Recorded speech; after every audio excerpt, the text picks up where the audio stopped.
Welcome back. We all just saw that shit show. Let's get into it. We all know what happened. We saw, you saw. Panama, USA 2-1. Fucking, I don't even know where to start. Honestly, we could go through players. We could go through a little bit of coaching. This one, I'm going to lean it on the players more for sure. But still, overall, we just absolutely shit the bed. Fuck me. I mean, it's frustrating, obviously, by the struggle we have with articulating our words correctly right now.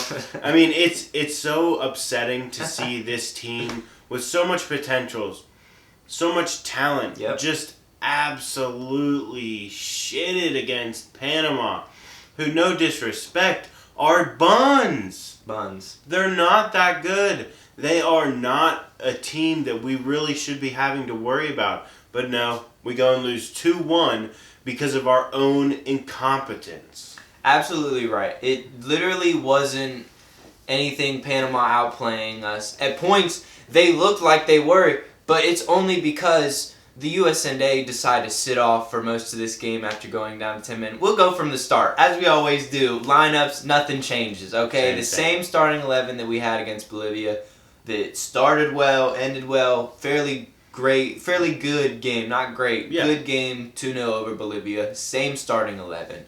You'd expect almost the same, against Panama. They're not all that. They're not that much better than Bolivia, right? Like, they're not good. It's Panama. Like, to be honest, they have a lot of talent. They have a lot of people missing currently, actually, right now. The Panama team has players missing, and yet the USA, with its best 11 available, pretty much its best 11. Maybe one player. Maybe Serginho Dest over Scally, you could argue. But after the couple of games that Scally had, maybe you could argue it the other way. So best possible lineup. Against a Panamanian team that is weak right now. And yet the USA, from the jump, we get a goal. McKinney looks all right, offside. Panama had a chance before that. We stop it. McKinney, offside. You can't really do anything about that. It is what it is, an offside goal. Just a few minutes later, disaster struck. We saw Tim Weah give up a red card. I mean, he first it's a yellow, then it gets called back for VAR, red card. He gets sent off, and it's just one of the many errors that we've seen and will see throughout this game. It's the USA. It's in our DNA. It seems. It's we get riled up pretty easily. It seems. As me and Trevin do, we do like players, defending one another and things as they should. Absolutely, which we saw later in the game. We'll get into that later. Yes, I do think part of that needs to be tamed, in the sense of reacting first. Yeah. So we've seen that a few times, and this is the second big time within the past year. We've seen the first time with Serginho Dest. It was about within this year. Do some pretty stupid stuff just like that, and then we all ridiculed him and said how stupid he was. And this is no different for Tim Weah. No, Weah just absolutely loses control of himself. Could you say that maybe he was aiming more so for the shoulders and in his back, but still? You don't do that. You still can't extend on somebody like that up near the neck and the head area.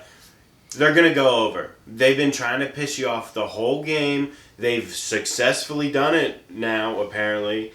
And you can't do that. You can't let that happen.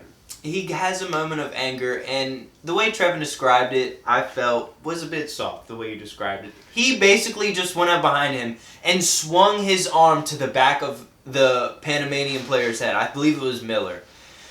Goes up behind him and just swings his arm at him. No. We can go back. Go VAR this right now. This man, Tim Weah, takes his right arm and swings it.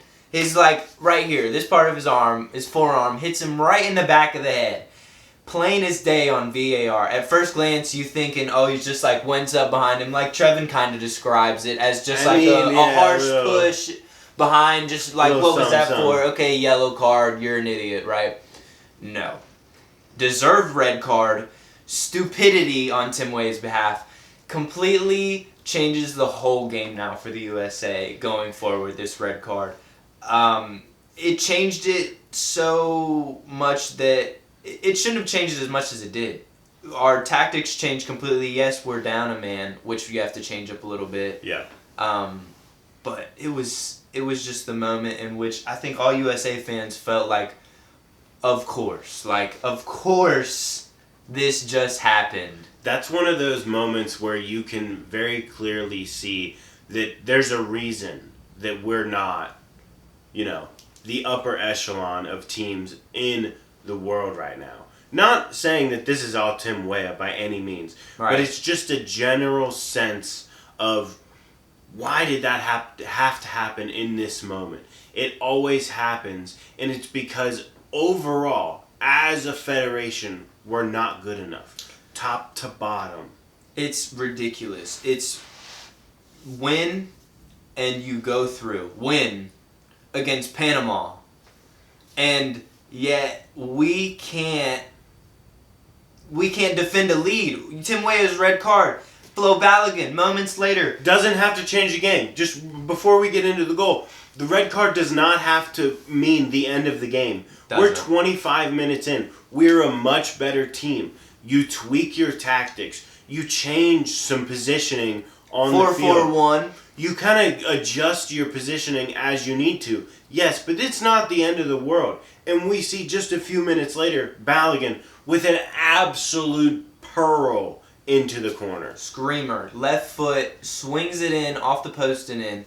You can't ask more of your striker. No. 2 games, 2 goals. You see him, it looks like he's gaining a little confidence. He gets subbed out later on, which I don't think he should have. But Had a better performance this game than he did the first game. Yeah. For sure, 100%. Getting him behind. You're down to 10 men. You need to be getting him behind, right? We know that maybe we're not going to have as much possession as we should now. But it's Panama. We had like 25% possession at most points of this game. Like, what the fuck is that? That is the part that bothers me about the coaching. That comes to coaching. I understand before we get in, it's 4-4-1. That's what you should do at that time with the players you have on the field. I agree with that. And you wait till halftime. You want to make some changes as we did. We'll get there. We get the nice goal. Amazing Balogun goal, get his confidence up. And then again, moments later, what is the defending? What are we doing? Where you can't let a goal up. You score. You're down to 10 men. We score. Moments later, you let in a goal. You absolutely cannot do that, especially when you're down to 10 men. Exactly what that comes back to is mentality. What do you do when your back is up against the wall? And not only do you do well and you come back and you score, you go up 1-0, and you give yourself just a little bit of breathing room. And then you just decide, okay, we can take our foot off the gas. We can let it off. Because for that next 5 minutes before they scored, they had chance after chance after chance. They were going to score, or at least get quite a few opportunities to score, and that's what they did. They score off of a lazy midfield, all 4 of them in the freaking line. Pulisic all the way over to the right to Reyna, and in between McKinney and Adams. All 4 of them. Watching, standing, ball watching. As you say, ball watching. Robinson comes up. He's not going to get there in time. Tim Ream should have stepped up a bit earlier, you could argue, yes. But still, the midfield absolutely just standing there for this first goal. And it's a nice finish. I'll give it to him. Bottom right or bottom left, the goalie's right. Matt Turner, could he have got there? I really don't think so. I don't think so either. Tim Ream, could he have got there? Maybe. But the midfield just standing there. And this guy puts in bottom left, goalie's right. 1-1, 5 minutes later after we score. We continue on. And again, it's this 4-4-1 that I feel like we should be able to apply more pressure. We should be able to have a little bit more of the ball. But again, we continue on this whole first half and until the end. It's Panama just basically patience, owning the ball, waiting for an opportunity. The USA, we just looked like we were disinterested at that point. We were scared. 1-1. We were scared of Panama. Is it something that we don't like to recycle play?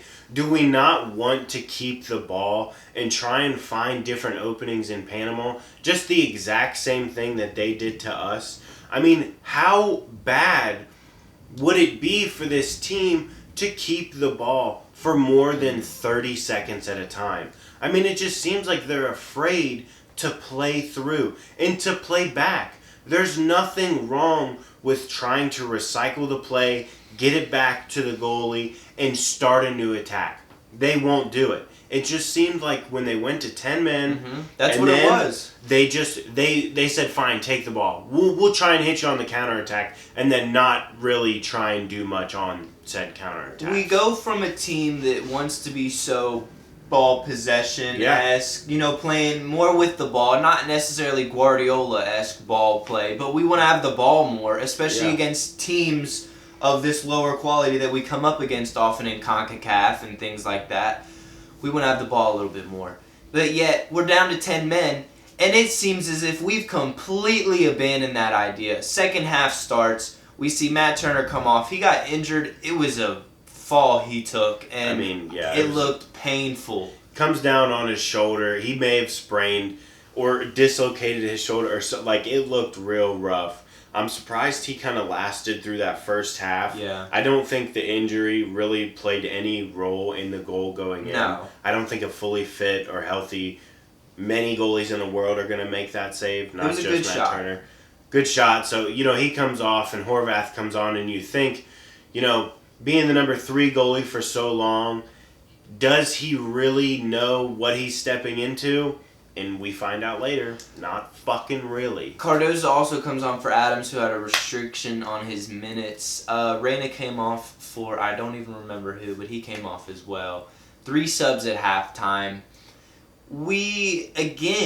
It's the same thing as the end of the first half. Just Panama, it seemed like the whole half of just scared USA. We were scared of Panama. We were scared to concede again. We let Panama play the ball around. They had their back 5 just super far wide. Recycling play. Exactly what we should have been doing. Back and forth. The USA just compact, waiting for little counters here and there that weren't coming. We just could not go and get the ball. We just wanted to wait. Like, we crumbled at that just because we have 10 men, okay? We're not playing Colombia again. We're not playing Brazil again. This is Panama. And respect to Panama, they deservedly won, as they should have won. Because the USA just let them, the whole second half, just play around us the whole time. It was so infuriating to watch. More of what was happening in the first half continued in the second half. Not only on the poor offensive side in terms of keeping the chances or trying to create chances, but the very few that we did, we had really, really good chances that were not put away. Once again, Balogun gets subbed off for Pepe just a couple minutes later, and it just seems like every chance that Pepe has, he just soils it. And not only does the one best chance that he got in the whole second half not go in from what should have been a goal or at least a shot on target that the goalie has to save, and then you hope for a deflection or somebody can get on it or something. But no, just a lousy, poor, lazy header right back to the goalie that leads to Panama going to the other side of the field and eventually, after a couple of chances, getting their own goal. They get complacent. They just kind of had a lapse in defensive judgment. I don't know. Robinson having to run around, cover all these people, running around like a chicken with his head cut off. He didn't really know what he was doing in that moment. He had a good game overall, but in that moment, he just looked like he was everywhere because he kind of had to be. Cardozo, not where he needed to be, it looks like, helping out Ream. They get a good little play, puts the ball in, and then, again, as Trevin said earlier, Ethan Horvath, who comes onto the field. You came onto the field a year or two ago and made an impression, and that's why you're on the USA team, is because you came on and saved some pens, made some late saves in a tournament game. And then we come on, you get this shot right in front of you, man. 2 hands on the ball. and you couldn't do it. Not only does he get 2 hands on the ball, it's not fingertips we're talking about here, people.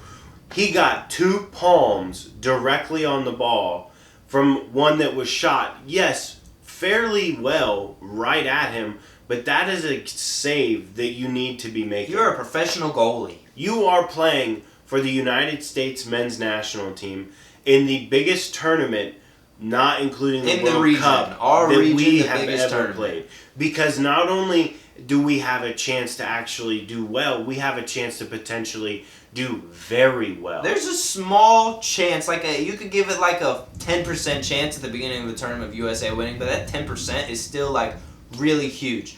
And us for even going into the tournament with that potential of being like the 5th or 6th best team, which is fair to say, 5th or 6th is fair. 5th or 6th still has a chance, right? Yeah. And you need a win here. And yet, this whole second half, it was the goalie letting the ball go in at that moment was just summing up pretty much the whole second half of the USA. The second half the first half was bad. We had a red card. We did get a goal. We let in a goal right after that goal we shouldn't have. And a lot of craziness going on. But the second half, even more terrible. It's really tough to think about just in a vacuum how poor this game was. Take away that it's Copa America. Take away that it's any other outside factor. But just as a whole, this game was one of our worst games that we've seen from this group of players in the last 24 months. Yes, Berhalter has had some very poor results, and he did have a contributing factor into this, but this one is not one that I can sit here and say that's on him. Yeah. Because as a manager, when you go to 10 men, there's only so much you can do. Yes, he could have tried to get them to play a little bit more together instead of just hoofing the ball back to Panama every time. But at the same time, if that's what you really want to go with, then you need your players to come through for you at least once in the second half. What makes me very curious about is it more the players or the coach with how much we were sitting back and sitting off? I would assume it's the coach, but I also don't know that. Because we go down 2-1, and we looked lively. For the last 9 minutes with the extra time, it was about 7 to 9 minutes. We looked lively. And you can say it's just the momentum of going down 2-1. But at the same time, you're down. That's when we're down 10 men. We wanted to win the ball back. We wanted to press. We wanted to do all these things that we should have been doing the first half when Panama was passing the ball around us willy-nilly, like it was nothing. We saw Pulisic go darting through the midfield, do exactly what you want to see him do with the ball, creating those chances, and you sit here and you think, where was that in the first 80 minutes that we've just seen? It was nowhere to be found. And not only does it result in a foul, but a red card for the Panamanian midfielder, excuse me. So not only have you created more in the last 30 seconds by being lively and energetic after going 2-1 down, you've created an opportunity to really get a goal back and evening it up 10-10. And from then on, the USA, we really just, after that, it was just so aggravating to watch because we're going to lose 2-1. And that's what happened. We lost 2-1 to a Panama team who deserved to win because they took advantage of their opportunity, frustrating Tim Weah. You could say I don't know if it's a player nagging him on, whatever. You're a professional footballer, okay? You don't react like that under any circumstance. We go down to 10 men, and they played their game. They deserved to win, as they did. 2-1 against Panama, who just made us look like the B-level team that we can be. Yeah, it was ridiculous. So, Berhalter, a little bit upset with him. These players, super upset with the performance because we look forward now to a Uruguay game, and we want to be a little bit positive because we're not down and out just yet. But big but cannot lie. Like, this but is so fucking big, I can't describe it to you how big it is. We have to go and play the 15-time champions of Copa America, Uruguay, who are beating Panama, I believe it was 3-1. Yep. And then Bolivia, who we beat 2-1, 5-0. 5-0. They showed Bolivia what we should have showed Bolivia with their finishing chances. They're finishing their chances, Uruguay, against those teams of Bolivia. And they got 5 goals. What are we going to do now? Tim Weah out. Okay, we don't really have a direct replacement for the type of player he is running up and down the right side.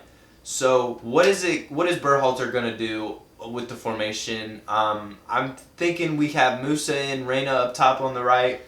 I don't know. Most logically, yeah. It's Uruguay though, and I don't even know what to expect from this game now. Is it a reaction? Do we just capitulate? I'm honestly, I hate to say this. You know us. We're always positive. We always positive for the USA, hope especially. For the best. We always believe that we're going to do as well as we possibly can, even if it teeters into delusion sometimes. But in this moment, we have to be kind of realistic and say that they're probably booking their fucking plane tickets to Cancun right now because they ain't winning. I would have to agree. I'm giving a score prediction. I honestly don't see the USA putting on... I see us putting on a decent performance. I see us with a reaction. I don't see us losing by 2 or 3 goals or anything. I think if we'll lose by 1, maybe 2. I think we could squeak out a draw, maybe. But if I'm being honest, if I'm a betting man, which I'm not, I'm betting on Uruguay to win, and I just don't see USA doing anything in this game, and I think that means the end of Greg Berhalter, and deservedly so. Not just from this tournament, just from the past being few Greg months. Berhalter. Yeah, just being Greg. That's all we got for this one. That's all we got for this one. We'll be back against That's all we got for you guys. We'll be back for the next one against Uruguay. It'll probably be bad. We think it'll probably be bad, but we'll be back regardless. Damn, that was my ankle.